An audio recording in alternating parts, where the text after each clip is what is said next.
Alors tout d'abord, je voudrais commencer en vous disant que c'est avec une très grande humilité que je vais vous présenter ce qu'on va voir, puisqu'on n'est ni expert en agriculture, en agronomie, ni en beaucoup d'autres domaines d'expertise que vous avez dans la salle.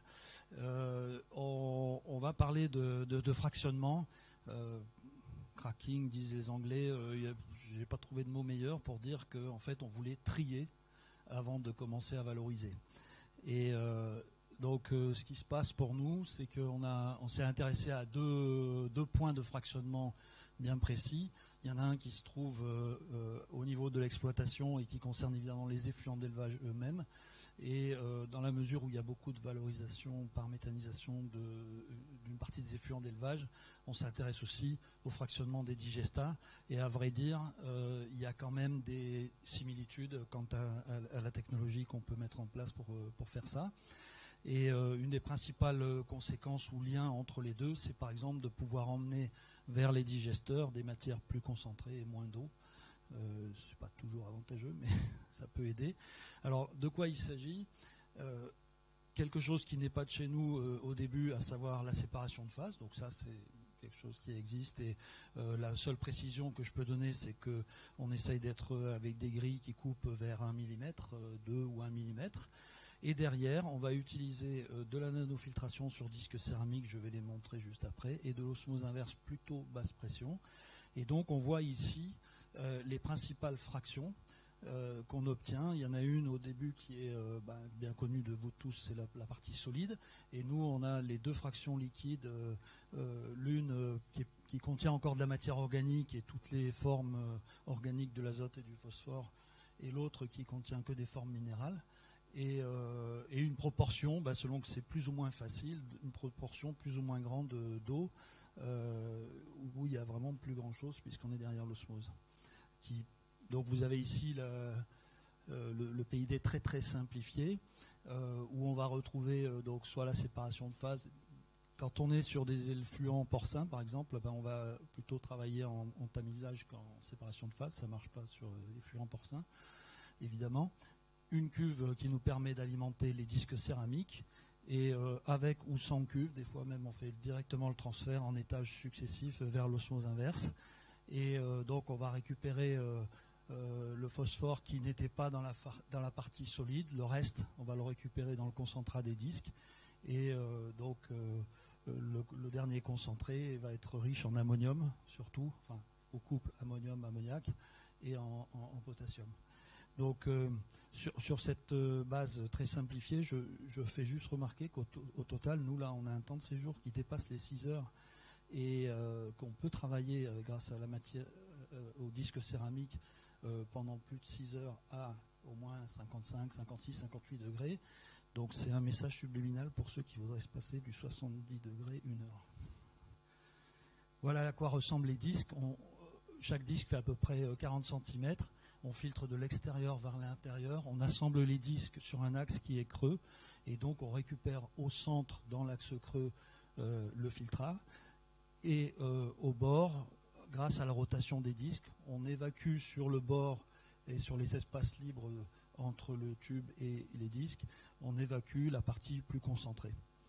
Donc voilà ce que ça donne en proportion. Voilà. Donc en proportion, on part. Là, je prends le dernier cas qu'on a traité et étudié, où il y a 2600 truies à peu près à 80 litres par jour par truie. Dis donc, elles sont passées en truite. Ça, c'est de la mauvaise traduction, ça vient de l'anglais. Extra. Ce qui est important, c'est ça, c'est que 6 mois de stockage et des paquets de kilomètres, sans aller bien loin. Et donc, nous, ce qui nous intéresse, c'est de réduire d'au moins 60% les volumes à stocker et à épandre. Et du coup, ça donne les proportions qui sont là, et ça change complètement la donne, que ce soit sur l'empreinte carbone, sur le temps des gens. On nous en parle souvent, il ne faut pas oublier que les heures passées à trimballer tout ça, ça compte aussi pour les personnes, tout simplement, et sur les volumes de stockage. Donc, je voudrais ouvrir sur autre chose, c'est que Une fois qu'on a ça, on n'a peut-être pas encore la chose utilisable en l'état.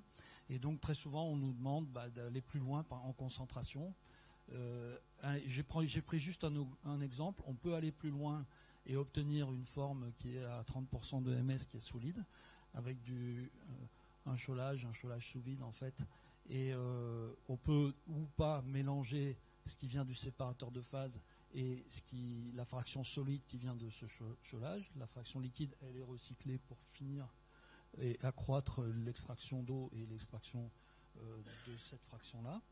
Et donc on voit un exemple ici, on était à 40 000 tonnes an on est à 40 000 tonnes an sur ce site. Et donc on voit qu'il y a à peu près 2500-2600 tonnes an qui peuvent sortir par cette voie-là, venir s'ajouter à la fraction solide qui était déjà obtenue par le séparateur de phase. Alors après, du coup, la question c'est, est-ce que ce genre de composition va par exemple permettre de répondre aux caractéristiques d'un amendement organoclassique? Oui, non, donc on est en plein travail. Encore une fois, j'insiste, on vous parle de tout ça avec beaucoup d'humilité parce que ça se met au point, ça se cale. Qu'est-ce que nous on peut faire? On peut par exemple choisir le facteur de concentration ici et ensuite aussi un certain facteur de concentration ici pour aboutir à la gamme de concentration souhaitée in fine. L'autre exemple ici, c'est plus connu puisque c'est de l'évapocondensation. Il se passait de l'évapo sur les digestats bruts ou sur les lisiers bruts. Et on a vu les inconvénients et les volumes à passer. Par contre, passer uniquement sur cette fraction qui est sans matière en suspension, ça simplifie l'approche de l'évapocondensation. Ça permet d'obtenir quelque chose qui n'est pas aussi concentré du tout qu'un engrais du commerce, mais qui est acceptable, on atteint des limites acceptables pour l'utiliser, par exemple, sur des pulvérisateurs. Donc, je voudrais ouvrir in fine sur d'autres pistes sur lesquelles on est en train de travailler à l'échelle au moins gros pilote, gros prototype, puisque on voit que la fraction qui est sans matière en suspension, que j'ai appelée fraction liquide NK concentrée de l'osmose, peut notamment servir à produire des microalgues. Donc c'est un travail qui est en cours d'avoir ça comme source de nutriments. Alors ça ne fait pas la formulation complète, mais ça y contribue. Donc c'est intéressant comme couplage. Et ici, on va retrouver aussi le fait de coupler avec les compostières et de retourner une partie de cette fraction sur des composts en mouillage, tout en emmenant du coup une partie de la matière vers le sol via le compost. Et puis sur la fraction solide, on voit qu'en maraîchage, il y a des possibilités de paillage qui sont bien intéressantes. Et c'est non exhaustif bien sûr, mais c'est des points sur lesquels on travaille avec ceux pour qui on a fait le premier tri. Je voudrais juste ouvrir sur le fait qu'on travaille aussi à essayer d'extraire à certains moments certains ingrédients, mais là c'est moins lié aux effluents et plus au biogaz. Et voilà à quoi ça ressemble une machine finie. On va retrouver ici des tubes qui comprennent les 10, 180 disques chacun. Donc un moteur pour chaque tube, donc on peut avoir de la redondance et de la robustesse sur le procédé. On va retrouver ici la zone avec les tubes d'osmose. Et donc finalement, sur 12 mètres par 2 mètres 50, on a quelque chose qui fait 4 ou 5 tonnes heure. Et donc maintenant, il y a 5 machines comme ça qui sont en fonctionnement, dont 3 fixes, bientôt 4 fixes. Surtout sur des intrants agricoles, mais la prochaine, c'est sur des biodéchets, justement. Donc on voit que c'est quelque chose qui n'est pas très compliqué finalement en technologie, puisqu'il n'y a pas trop d'étapes et on arrive à le mettre robuste. Et c'est ça qui compte pour nous. Et puis on avait présenté un peu tout ça à Polytech, donc j'étais content de voir que notre équipe très jeune, quelques cheveux gris malgré tout, a été récompensée par un prix d'innovation à Polytech. Et donc ici, ce que vous voyez, c'est une unité aussi mobile où on a 2 tubes, donc 2 tonneurs, et donc on peut se rendre sur des sites, sur des fermes, et se rendre compte de la facilité ou de la difficulté de séparation et de fractionnement, se rendre compte des facteurs de concentration plus ou moins élevés qu'on peut obtenir. Et on fait une réserve au-dessus de notre propre eau, donc pour rincer ou nettoyer. Et quand on dit membrane, on dit colmatage. Donc moi je dis heureusement, parce que sinon des membranes qui se colmatent pas, j'appelle ça tout simplement pas de filtre. Donc nous on lave en gros entre 1 et 4 fois par mois. Et ça se passe très très bien. Là en ce moment je me gendarme un peu pour qu'ils n'attendent pas trop longtemps avant de laver. Pourquoi ça? Parce qu'on a pris l'option, notamment sur les disques céramiques, en prenant une option ici, nanofiltration avant l'osmose inverse. C'est un peu contre-intuitif, mais on a pris une option qui nous permet de gérer à peu près que du colmatage de surface et surtout pas de colmatage en profondeur. Parce qu'effectivement, si j'avais mis de la micro là, avec du 200 ou 400 nanomètres, je filtrerais quelques heures les mêmes choses que je filtre une semaine ou 2 semaines. Donc il y a différentes options qui viennent surprendre ceux qui ont déjà essayé il y a 10 ans, il y a 20 ans. Les Allemands nous disent, nous, il y a 50 ans, on faisait déjà ça. Mais ils nous appellent quand même pour le faire avec eux. Donc voilà, ça c'est une des situations très différentes. Vous retrouvez ici le séparateur de phase. Donc on peut soit se coupler sur un séparateur de phase qui existe déjà, soit faire la séparation de phase nous-mêmes. Voilà. Donc encore une fois, c'est quelque chose qui suppose d'être toujours travaillé et réglé avec les destinations finales des différentes fractions, mais ça permet d'en avoir par exemple une à peu près sans composé organique, ou une autre sans celle-là d'ailleurs sans matière en suspension, ou une autre qui a récolté le reste du phosphore, et finalement de faire une cristallisation et de sortir cette dernière proportion de phosphore. Donc cet outil de tri, il est juste là pour faciliter les valorisations ultérieures. Voilà, je vous remercie. Merci. Emmanuel, tu as été très rapide et donc tu as même quelques minutes pour nous dire les Reus où vous en êtes aujourd'hui de votre développement, puisque ça marche pas trop mal, il me semble.